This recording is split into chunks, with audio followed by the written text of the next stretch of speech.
What's up? You already know how we poppin'. We back at it again with another video reaction. 5 reasons why you shouldn't mess with the United States. I ain't gonna lie, before we even do this, I've been looking at everybody else, all these other reaction people, you know, they stuff be lit. So if y'all got some comments, you know, anything, let me know. We about to start this video.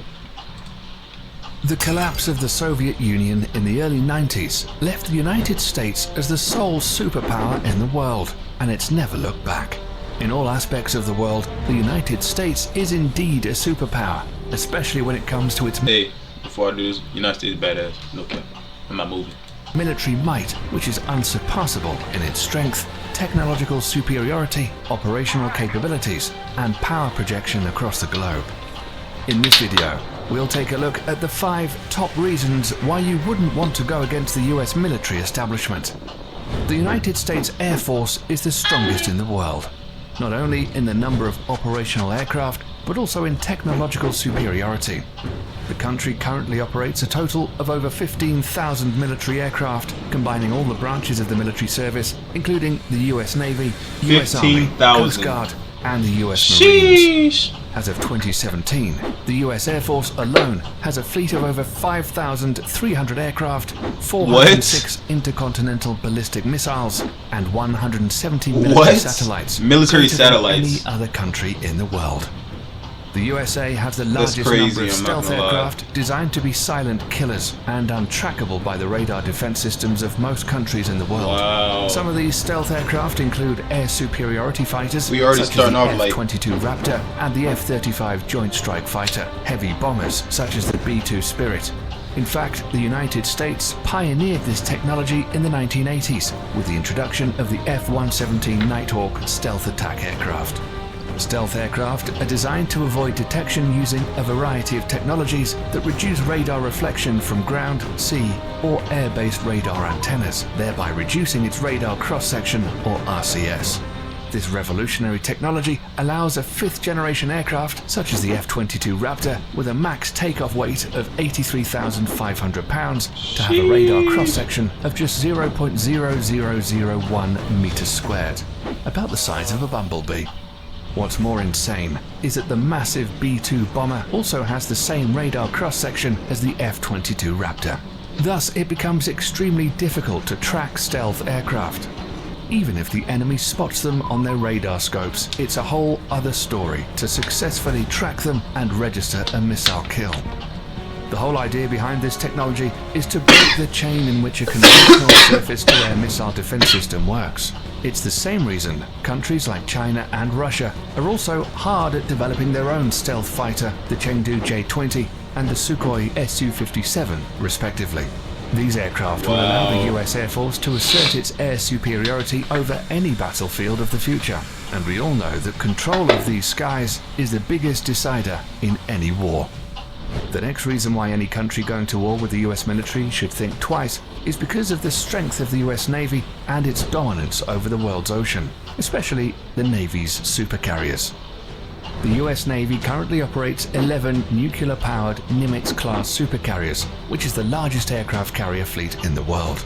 The only Navy that can come close in terms of technological advancement is Here we go with probably these the ads. Let me explain, y'all. You already know how we rockin', you already know how we poppin'. You already follow this guy, you already know we follow this guy. Royal Navy of the United Kingdom, but they only have 2 operational carriers. The Nimitz class of carriers has a displacement of over 100,000 tons and can carry a complement of up to 70 aircraft. That's crazy. They're 100 literally tons a can floating float. small town in the ocean with its own airport. Dead The Nimitz ass. class carriers in themselves are extremely potent offensive weapons, Sheesh. but the way they Oh my God. operate in what is called the carrier strike groups makes these ships even more deadly. A carrier seldom deploys alone. There are always a fleet of surface and underwater assets surrounding them and forming a strike group. These include guided missile cruisers, a destroyer squadron, attack submarines, and other support vessels. Together, they project the power of the carrier and at the center of the group crazy. forward towards the enemy. While the carrier is carrying out its offensive role with the use of its air wing, the other ships are responsible to protect its flanks against any enemy attack. This combination of offensive and defensive strategy makes the US Carrier Strike Group almost impenetrable. Wow. The United States Navy maintains 9 such carrier strike groups, 8 of which are based in the United States and 1 that's forward deployed to Japan. For over 50 years, this has been the principal element of US power protection, and the Nimitz class of supercarriers are at the center of it all. Despite this, the US is currently in the process of developing a new class of carriers called the Gerald R. Ford class, intended to replace the Nimitz class. That's crazy because not too much country has this. I'm not gonna lie. This new supercarrier will be even more technologically advanced and is expected to continue US dominance of the oceans well into the late 21st century. The third reason why you shouldn't fight the US military is their massive stockpile of nuclear and conventional intercontinental ballistic missiles, or ICBMs. The ICBM plays the role of the land leg in the US nuclear triad, along with the Trident submarine-launched ballistic missile SLBM and nuclear warheads carried on long-range strategic bombers. ICBMs are launched from ground-based missile silos, achieving high suborbital spaceflight, approximately 1,000 miles above the surface of the Earth. The body of the missile then separates from the warhead, which re-enters the atmosphere and free falls to the assigned target at hypersonic speeds. The US military currently operates 400 ICBMs from its base in Wyoming, Montana, and North Dakota. Why would you tell them that? Why would you tell them that? It's the only type of ICBM that is currently operational in the US. The Minuteman III family of ICBMs were first developed in the 1960s as a response to the Soviet nuclear threat. Throughout the Cold War and beyond, these missiles have undergone constant modernization. In the last decade alone, the US military has undertaken $7 billion worth of upgrades. The rocket propulsion engines, the propellants used, the guidance system, and even the flight control surfaces have all been refurbished. The upgraded missiles are completely different from its 1960s counterparts, except for the shell. These state-of-the-art improvements and modernization programs have kept the Minuteman III system operational for over 50 years, with improved reliability that supports the missile's remarkable 99% alert rate. The latest versions of the missiles have a range of over 8,000 miles, which is greater than the diameter of the Earth at 7,917.5 miles. They can carry multiple 330 kiloton nuclear warheads, which is 20 times greater than the bombs dropped on Hiroshima and Nagasaki. Not only that, each of these warheads can be assigned to different targets independently. The technology is called Multiple Independently Targetable Re-Entry Vehicle, or MIRV, and was first developed for the Minuteman III family of missiles. So any country messing with the United States will have to deal with this awesome arsenal of firepower, which can be launched at a moment's notice. If it weren't the ICBMs or the stealth fighters raining fire down on you, it would be precision-guided munitions, or better known as smart bombs or PGMs instead. This is another big reason why not messing with the US military is a good idea. All branches of the US military use smart bombs in some forms or the other. These weapon systems are designed to be precise and hit a specific target with maximum efficiency. These bombs are so effective that during the First Gulf War, PGMs comprised only 9% of weapons fired, but accounted for 75% of all successful hits. Since then, for the US military at least, the days of normal artillery shells and unguided bombs are long gone. Nowadays, the military uses PGMs from air, ground, and sea. Precision-guided munitions come in various forms and use different kinds of technologies to achieve precise hits. A large majority of PGMs use the Global Positioning System, or GPS, of satellites to guide their trajectory to target. However, sometimes this becomes a problem, as GPS coverage is not always reliably available everywhere across the globe, or bad weather conditions can hinder operations. Thus, the Office of Naval Research, the Naval Surface Warfare Center, and the Army Research Laboratory have all coordinated to develop the first ever artillery-fired smart munition that will not use GPS guidance. The project is known as Moving Target Artillery Round, or MTAR for short. The MTAR shell can be guided onto stationary as well as moving targets in both land and sea, using a combination of guidance technology.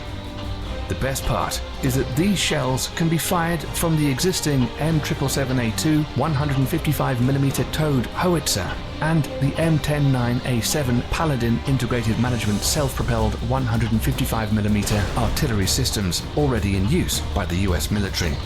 The shells will also feature an extended range of 40 to 60 miles using rocket boosters to propel them. Once finished, it will afford the US military another potent weapon system that outclasses others around the world. Lastly, the fifth and final reason why you shouldn't fight the US military is drones. It's crazy. We're all familiar with what an unmanned aerial vehicle or drone is and what it's supposed to do. But in recent years, the usability of UAVs are steadily increasing to encompass all spheres of military operations, and the US military is the pioneering spirit behind it. At first, used only for surveillance missions. It just DJ really Kel, good in the hand. another There's a lot one. of wallets out there that just feel like trash, but this one, Drones were quickly weaponized after the 9/11 attacks and have been extensively used by the US military in the war against terror as an offensive weapon platform. It's forecasted that over the next decades, the US is in line to purchase over 1,000 combat drones of various classifications. Some of them, like the Lockheed Martin RQ-170 Sentinel and the Boeing MQ-25 Stingray, are already in the final stages of development, and once finished, will provide the US military with state-of-the-art platforms capable of multi-role operations, ranging from attack missions to aerial refueling. Drone technology has reached such heights today that a single UAV can loiter miles above the surface of the Earth for hours, waiting for the target to show its head and sticking with impunity. This capability will allow all the services under the US military to reduce its dependency on manned platforms, thereby reducing the risks during future combat operations. These 5 weapon systems make the US military extremely dangerous for any adversary looking to get into a conflict with them. In a conventional warfare setting, it's almost impossible to beat the US military machine. That's why modern enemies of the United States are employing more and more asymmetric warfare strategies against the mighty US military.